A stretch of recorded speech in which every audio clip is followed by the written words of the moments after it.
question I was given for today is religion a source of conflict and war, really? And I think that's this could be a very short evening actually, despite starting a little bit later, because if you look at the question literally, the answer is actually quite easy. I mean, in a very straightforward way, the answer would be yes. I mean, it's obvious. There are many reasons why war happens. There's politics, and there is economics, and there's nationalism, and there's all kinds of different reasons why war happens. But certainly in history, religion is one of those causes. I mean, we just have to look at the news. With the whole India-Pakistan conflict right now boiling up again, one of the reasons why this is happening, among many other reasons, is also a religious division between the Indian subcontinent. Or the song we just heard references the Northern Ireland conflict, with Catholics and Protestants stood on two sides and were fighting and bombing each other, despite actually having the same religion, and still there was religion as a cause for conflict. So the question has been answered. We can all go home now, and there's nothing more to say. We're done. Obviously, since I was invited to speak for 40 minutes, I will have some other points I want to raise. I want to actually look at 3 more points. The first point I want to raise and want to look at is why this question is actually justified. Why people actually are justifiably often angry at religion. Why there is this feeling of, wow, let's just get rid of religion because it causes so much war. Then I want to look at why I think this is not a good answer, why we still should look deeper and more carefully at the question of religion. And then I would like to give a solution, because it's one thing to say, well, there is something bad happening. It's quite a different question to actually then say, well, but what are we doing with that now? How can we solve the problem of world conflict? I want to start by telling a little story from a movie. I love movies. Me and my wife, we love to watch movies. And there is, when I thought about the question, one movie that came to my mind was the movie Risen. I don't know who saw that movie.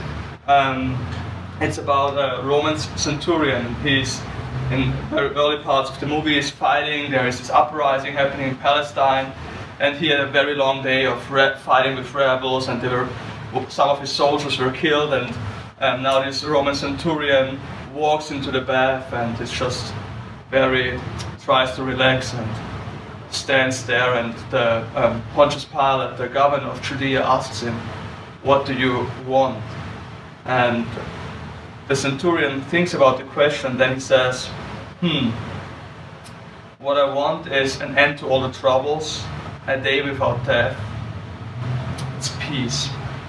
And I think when I look at the news sometimes, or even when I look at conflicts I have in my own life, I mean, conflicts are not always on a global scale and countries pointing weapons at each other. Conflicts are often within our families, they're often within smaller settings, within our neighborhoods, and that's just draining. Conflict is draining. Conflict is something we really, really don't want. I think if we make a poll in Armenia, I've never been to Armenia, but I guess if you would ask people, do you like conflict? 100% of people say, no, I don't like conflict.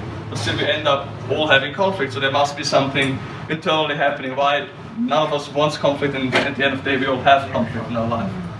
And I think maybe I'm one of the few who is old enough to remember when 9/11 actually happened in America, when the World Trade Center, two planes flew into and destroyed the World Trade Center. I was 13 years old at the time, and I don't remember religion as much as a cause of violence before that. But I remember with 9/11 that the media, the news outlet changed, and all of a sudden we heard about bombings in London, bombings in Madrid, kidnappings in Moscow. All the scene changed, and it seemed always religion was one of the causes. So even if you would have asked some of the perpetrators, so there is a quote I found by Mohammed Siddiq Khan. He was the perpetrator of the bombings in London. He said, thousands like me are forsaking everything for what we believe. Our driving motivation doesn't come from tangible commodities that this world has to offer. Our religion is Islam. This is how our ethical stances are dictated. We are at war and I'm a soldier.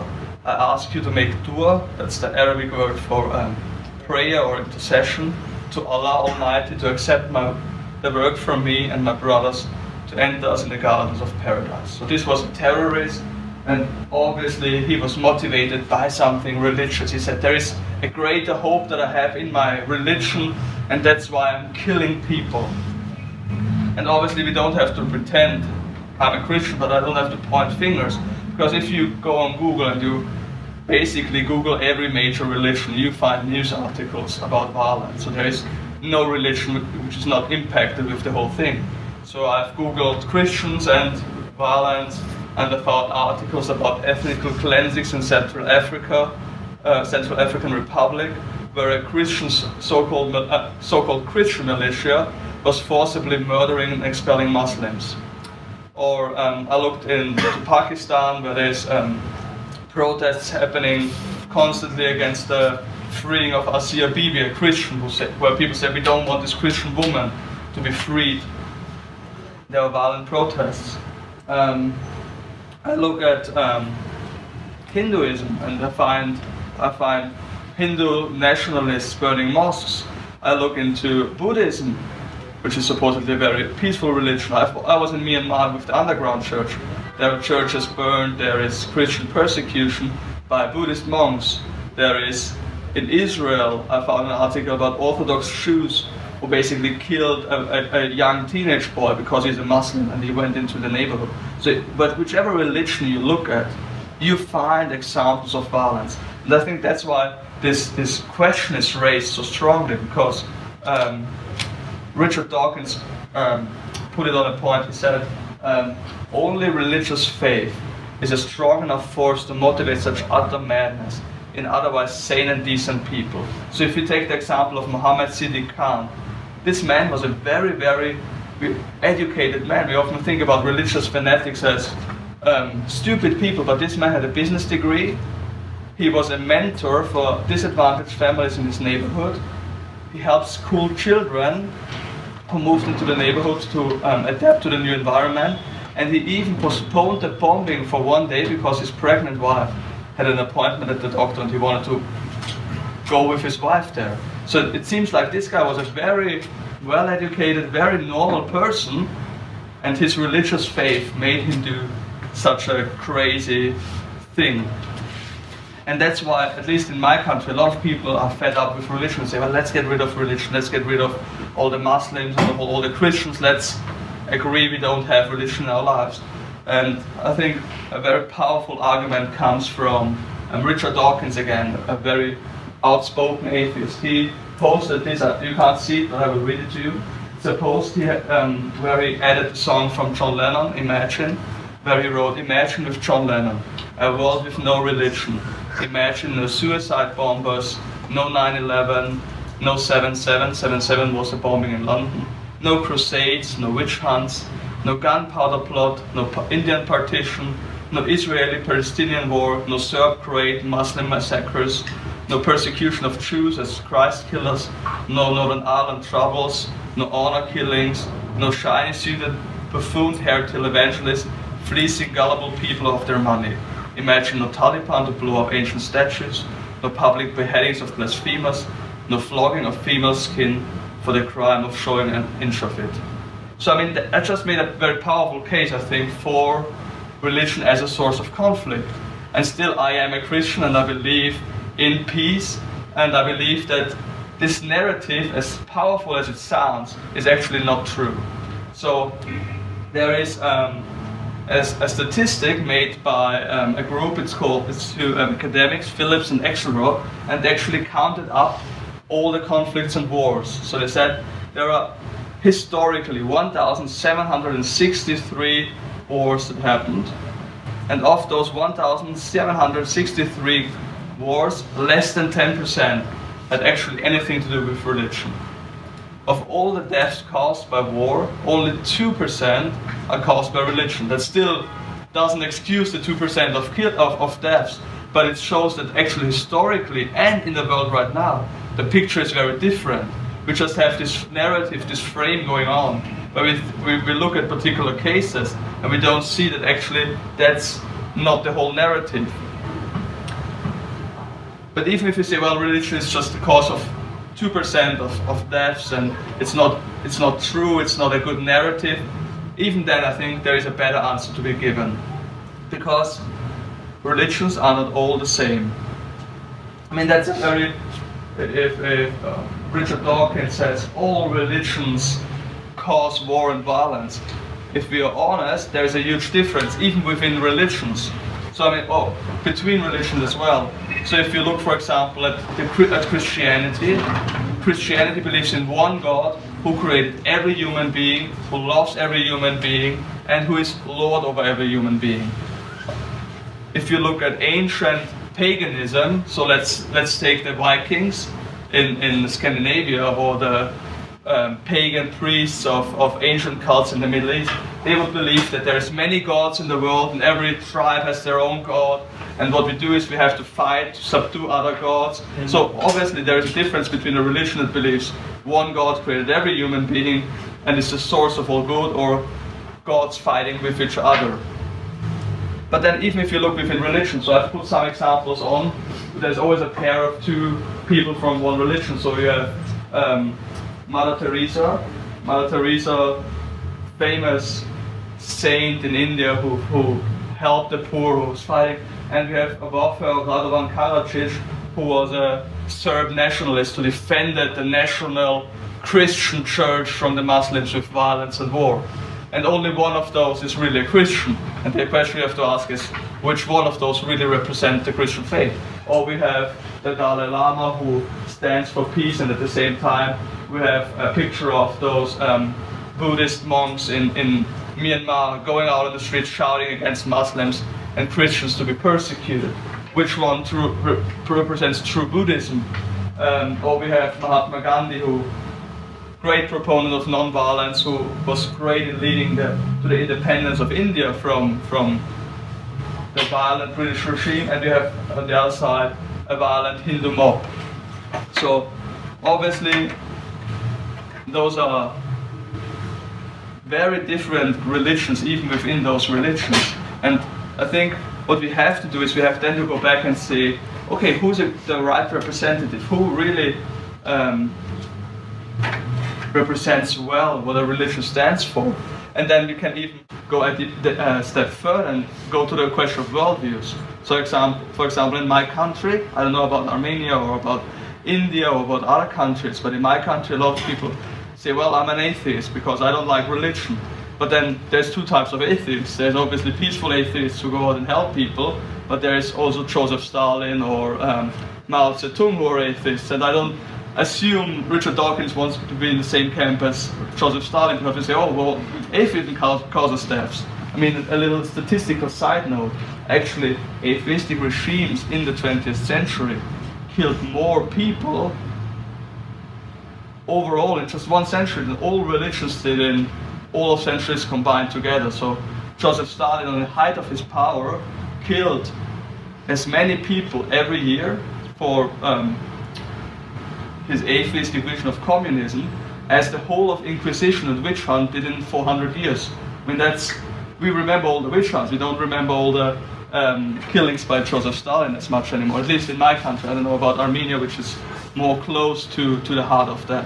So we have to think, what is really the true consequence of a worldview? So Ravi Zacharias, a Christian thinker, said we must be careful whenever we judge a worldview that we do not judge it by its abuses. So we have to look at, is this a good example of that worldview? Or is it an abuse of that worldview? Does it not lead to the consequences desired by the worldview? So is it, for example, if we take Jesus' teaching, is it the middle-aged church which persecuted unbelievers and burned witches? Or is it Mother Teresa or Dietrich Bonhoeffer who stood up against Nazism? Who is the proper representative of that religion? And I think when we want to really view this, we have to look at the worldviews, And then we also have to look at, okay, what is the source of those conflicts? Which one of those conflicts can point out what is wrong with the world and really find the reason why those conflicts arise, and then can actually bring a solution to those conflicts. And from my personal investigation, obviously the time is not long enough and I don't want to bore you too long. We can't look at every major religion for the next 4 or 5 hours to say, well, what is the logical outworking of this Hindu teacher, what is the logical outworking of this Islamic scholar and of Christianity. I want to narrow it down and say, well, I've done my fair point of homework, I've spoken with all kinds of different religious perspectives. And I would suggest that actually Jesus Christ offers a solution. And I want to obviously argue my case now for that. And invite you then to challenge me on that if you like to. So Jesus, to give us some key episodes on religious violence and Jesus Christ. So Jesus Christ worked and taught in the Palestine in the 1st century of our common era, of what we call 1st century BC, AD, so after Christ, but obviously there was no 1st century AD at Jesus' time. And his home country, by the time he lived, there was ruled by the Romans. So the Romans were known to be probably one of the most brutal occupation powers. The Romans were known for their arbitrariness of their cruelty, so they would just randomly, arbitrarily persecute people just to install their power, to show they are ruling. And the Israelites that lived in Palestine, they had a great hope. They hoped that one day the great Messiah from the line of David would come, and that this new Messiah would be the new king, and he would just throw out those bloody regimes. He would finally bring a solution. He would come and just crush the enemy, would destroy the enemy, so that the Jews finally could become free. And in that political climate, Jesus stepped on the scene, and he started to speak. But what he taught was not, let's hate our enemies. There's one famous passage that said, you have been taught hate your enemies. And what does Jesus say? He said, love your enemies.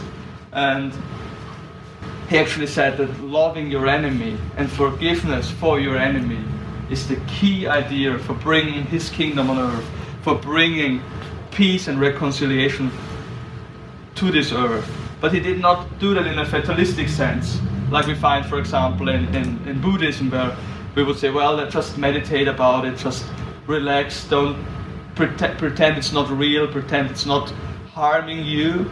He would actually challenge the injustices of the world and of the Roman occupation.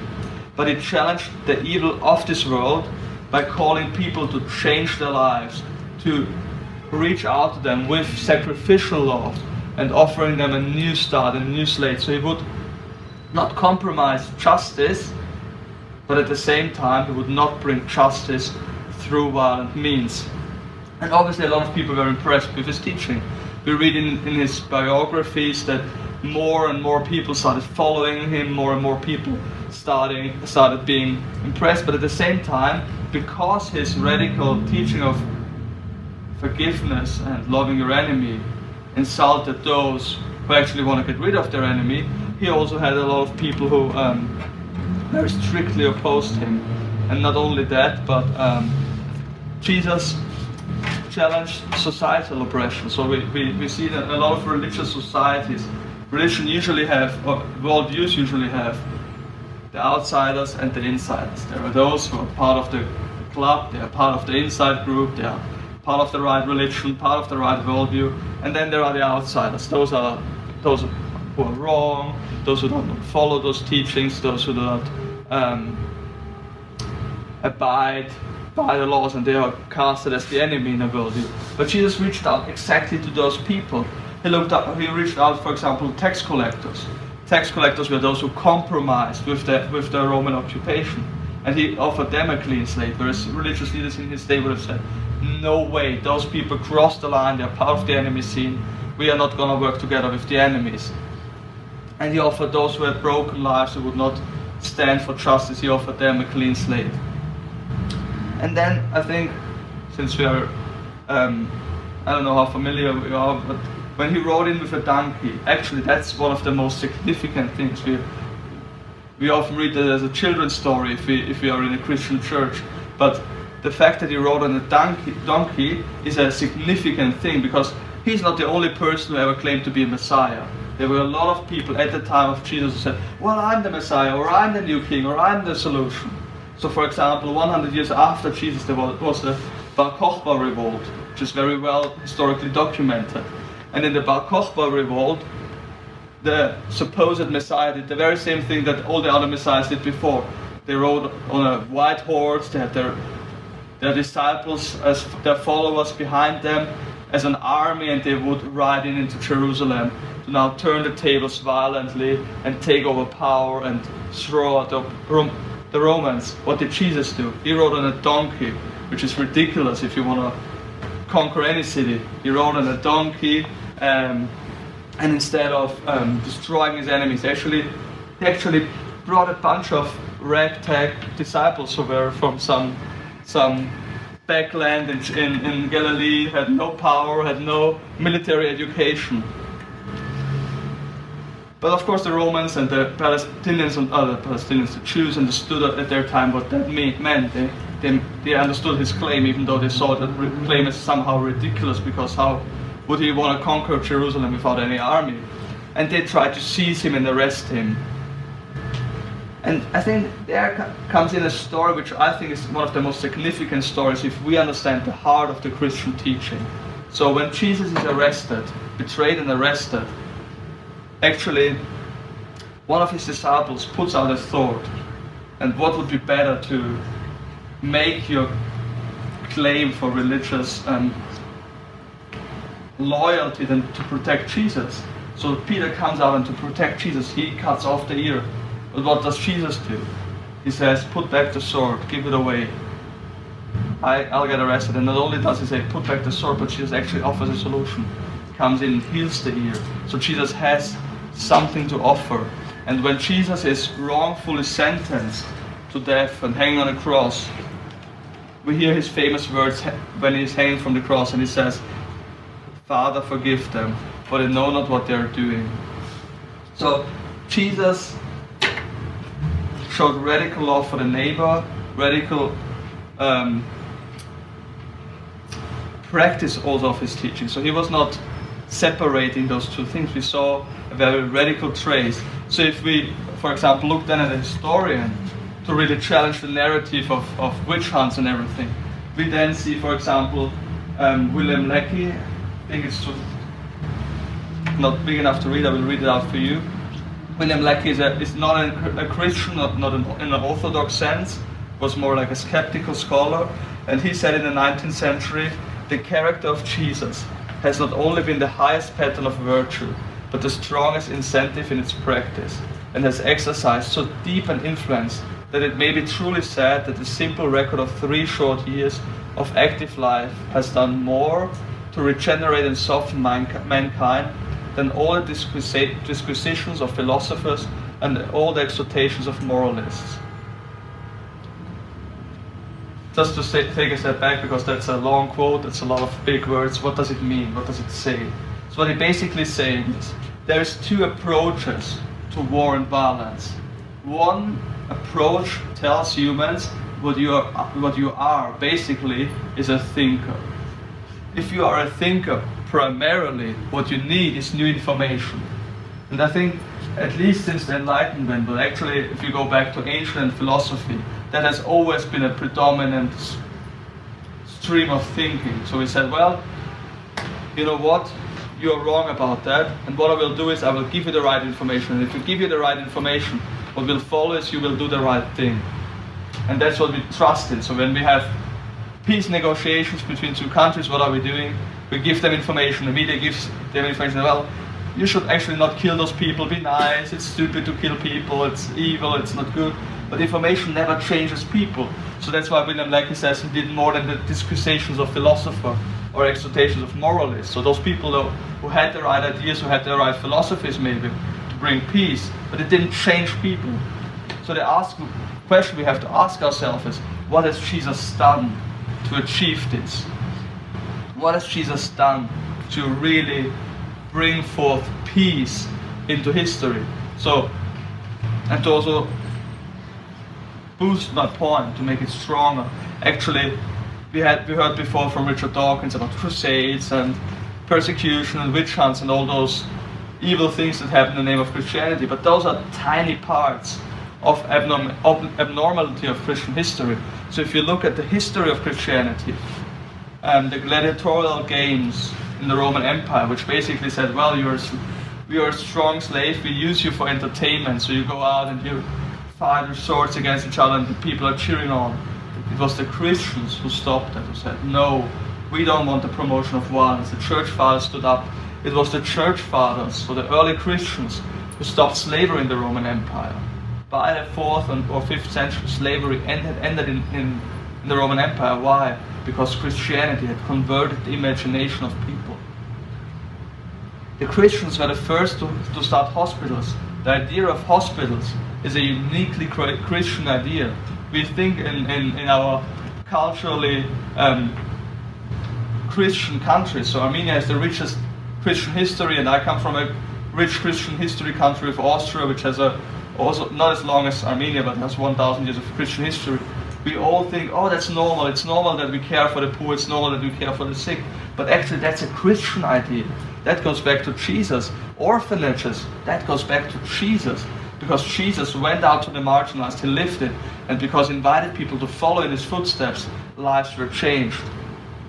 He enabled education. Just criticized the idea of people changing people's thoughts, but he actually lifted up education to give people an opportunity to read, because the Christians said it's important that you can read the Bible. It's important that you can read what you actually believe in. And if you do that, you obviously have to learn people how to read and write. And then when slavery re-emerged against the opposition of the church, so even at the beginning of slavery, during the colonial imperialism, take another word,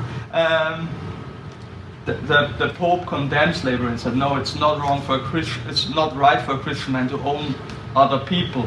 And then when the evangelical revival happened in the 18th century, it was the evangelical revival that actually brought the end of slavery to Great Britain. So Christianity has a very rich history of standing up for human rights, for the marginalized, for the women's rights, actually. So all those things go back to Christianity. And there is a famous saying, I won't show it to you, I'll just summarize it, from Julian the Apostate. So Julian the Apostate was the last non-Christian emperor of the Roman Empire. And he said, we have to revive paganism, we have to revive the cult of the Roman gods. What can we do to stop the Christians? And he said, the real problem with those Christians is that they always show love to strangers. That's just so weird. They have no poor people among them because they share everything. The people, they all become Christians because they get food and they get help and they get shelter. We have to find some solution to stop them, because those people, they are just strangely loving everybody. And what's the solution to that? So that has been the Christian testimony, and that has just continued into the 20th century. If you look at Martin Luther King standing up against racial segregation in America, if you look at Pope John Paul II standing up against communism in the Eastern Bloc, if you look at Bishop Desmond Tutu standing up against apartheid in South Africa, and all those stories are just the famous people. We have all those non-famous Christian missionaries caring silently, faithfully for the poor, and all those people are inspired by Jesus. And that's something that continues through history. So I don't know if you know Napoleon Bonaparte. He is a very, very famous conqueror and emperor of France. And he said Alexander the Great, Caesar, and Charlemagne. Charlemagne was a great Germanic king in the 8th century, have founded great empires. But upon what did these creations of our genius depend? Upon force. Jesus alone founded his empire upon love, and to this day, very, very day, millions will die for him. So Napoleon, he was no Christian by any stretch of the imagination. He was changing wives on political reasons and everything. But he said the only one who had a lasting empire on this earth, a lasting kingdom on this earth, to be remembered is Jesus Christ. There's something unique about him, and this unique feature about him is his love.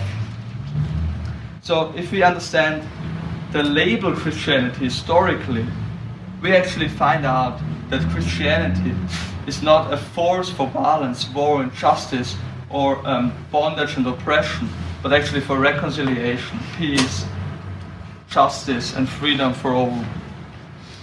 Historically understood and biblically understood, so from tradition and from the Bible,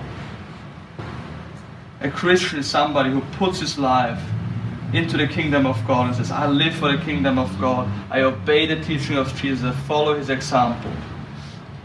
And who carries this message of love and of good deeds into other parts of the world and into his own life, and sees how Jesus' message of love changes himself and other people.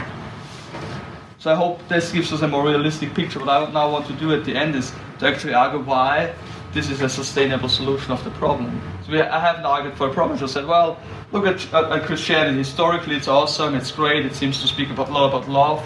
But how can we then say, well, and that's why Christianity is either unique or Christianity is actually also good news. And I think the reason why Christianity is good news is, I think, because it does three things in my mind. So the first thing we see with Christianity is that Christianity strongly emphasizes the lordship of Jesus Christ. So it takes away the power of human people and gives it solely on the foot of Jesus, and says there is some higher authority where I am held accountable to. If I'm a political ruler, if I'm a business owner or anything like that, I have to be accountable to somebody. And there is a great quote by the former Roman Catholic Pope Benedict XVI, who said, "We are not people who possess the truth, but we are people possessed by the truth." That's for me the core of Christian lordship of Jesus Christ. Jesus Christ is the one who possesses us. He is the way, the truth, and the life according to his own self-definition. So if Jesus is the one who possesses me, I don't have to, like Peter, defend the truth and go out and fight for it and say, well, I want you to become a Christian. But I actually, because truth is living inside of me, because truth owns me, it's just something that comes out of me. What is this truth? This truth is obviously marked by this example of self-giving we saw in Jesus Christ. But then we also have to think about the source, which I've emphasized now a couple of times. And what we see in Christianity is that, unlike all the major worldviews, Christianity does not see the source of conflict outside of us, but actually inside of us. There is no outside force and no outside enemy. But what Paul emphasizes in the Bible, what James, the brother of Jesus, emphasizes in the Bible, is that the main force is because we in ourselves have certain desires which force us to do wrong decisions. So in Christianity terms, it's not that people are thinkers that need information. It's actually that people love us, who need new loves, who need a new heart, who need a change.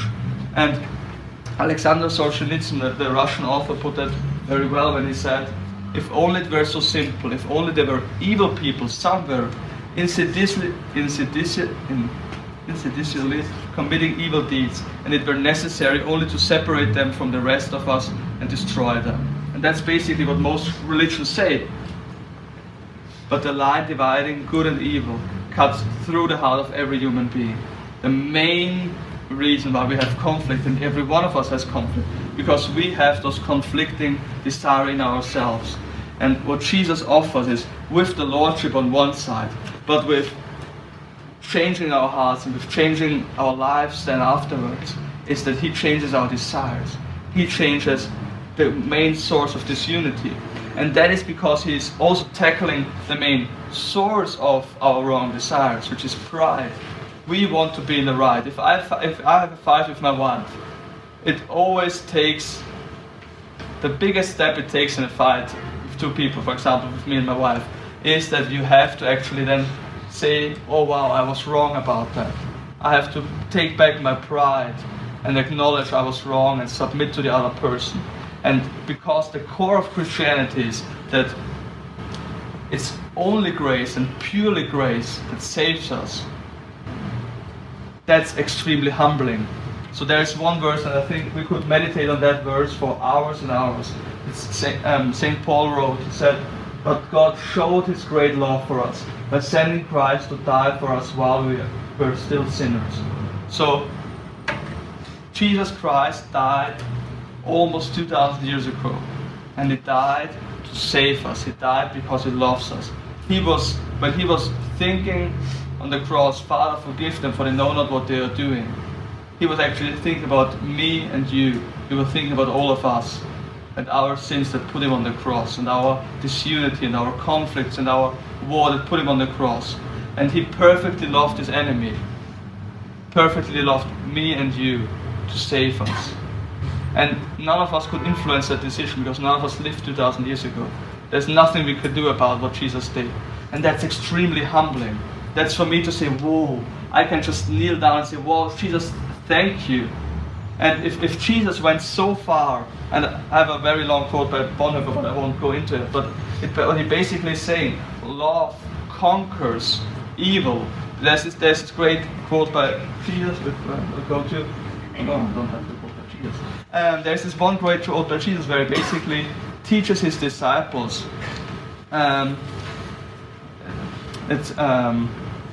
He says, love your enemy. There's this long line where we talked about it. And he basically says, when somebody strikes you, don't strike back. When somebody takes from you, don't fight back. And it sounds stupid to us sometimes. It's like, why wouldn't I fight back? Why wouldn't I do anything about that?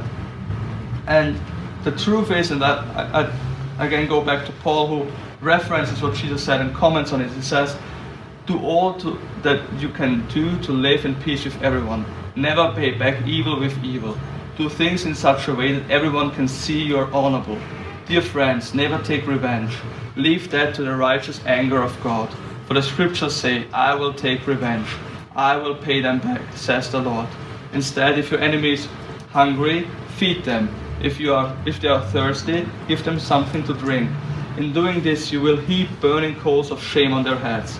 Don't let evil conquer you, but conquer evil by doing good. So what Jesus and Paul are saying is, if you react with evil to evil, what increases? Evil increases. And Paul and Jesus see there is a spiritual power that wants to see that happening. But if you conquer evil with doing good, if you conquer evil with love, if you cross the boundary, actually evil has nothing to say anymore. Evil is defeated. And the only reason why we can do that is because we see the example of Jesus Christ. We see what he has done for us. We see his unconditional love and grace that he gave us while we are yet still sinners. He died for us. He loved us. He proved his love, not in some flashy thing where he said, oh, Jesus loves you, but in a concrete thing that hurt, that cost him in history, investigatable. He died on that cross and defeated death by rising again. And so what we see is that God really takes that serious. God really takes justice and love serious on that cross. And so that's why I want to end with a quote by Ravi Zacharias, who said, justice demands judgment, love demands mercy. Only in the cross we find both. Only in the cross we find perfect love and perfect justice in a perfect crossroad. Thank you very much for listening.